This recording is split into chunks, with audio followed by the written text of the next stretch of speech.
আহক আজি জলফাই আচাৰ বনাওঁ। জলফাই আনিবও লাগে, নিজেই বজাৰৰ পৰা আনিছে, বেলেগৰ হয়তো সৰু সৰু উপৈতা জলফাই আনি দিছে। উপায় নাই, এতিয়া বনাবলৈ ওলাইছোঁ, তাকে আপোনালোকৰ ওচৰত ভিডিঅ'টো আগবঢ়ালোঁ। নমস্কাৰ সকলোকে, মোৰ অন্য এটা ভিডিঅ'লৈ সকলোকে স্বাগতম জনাইছোঁ। এইখিনি জলফাইখিনি ৰাতিপুৱা স্কুললৈ যাওঁতে সিজাই থৈ গৈছোঁ, শুকুৱাবলৈ দিলোঁ, মচমচীয়া কৰি পেলালে। আৰু এতিয়া তাকে বনাবলৈ লৈছোঁ।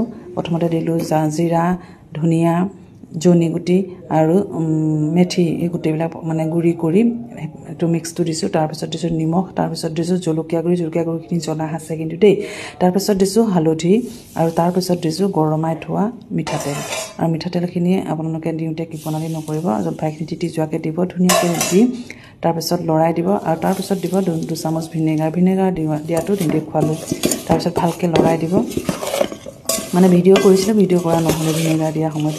তাৰপিছত ধুনীয়াকৈ লৰাই এতিয়া আপুনি সাফৰ মাৰি পেলাই চাহ বৈয়াম এটাত ৰ'দত 2 দিন দি, মানে ৰ'দত দিলে অকণ কোমল হ'ব, যিহেতু মচমচীয়া হৈ গ'ল। আৰু এনেও ৰ'দত দিলে ভাল আচাৰ, ৰ'দত নিদিয়াকৈ থ'ব পাৰে। ভিনেগাৰ দিছোঁ যেতিয়া, আৰু শুকায়ো গৈছে, মানে পানীৰ পৰিমাণটো নাই।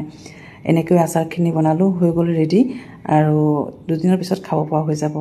এতিয়া খালেও বেয়া নালাগিব, কিন্তু কোমল হৈ থকা বেছি ভাল লাগিল হয়, মচমচীয়া হৈ গ'ল। এয়াই আছিলে জলফাই আচাৰ। কেনেকৈ পালে চাই জনাবলৈ নাপাহৰিব, বনাই খাই চাব, জলফাই ছিজন। ধন্যবাদ, বাই বাই।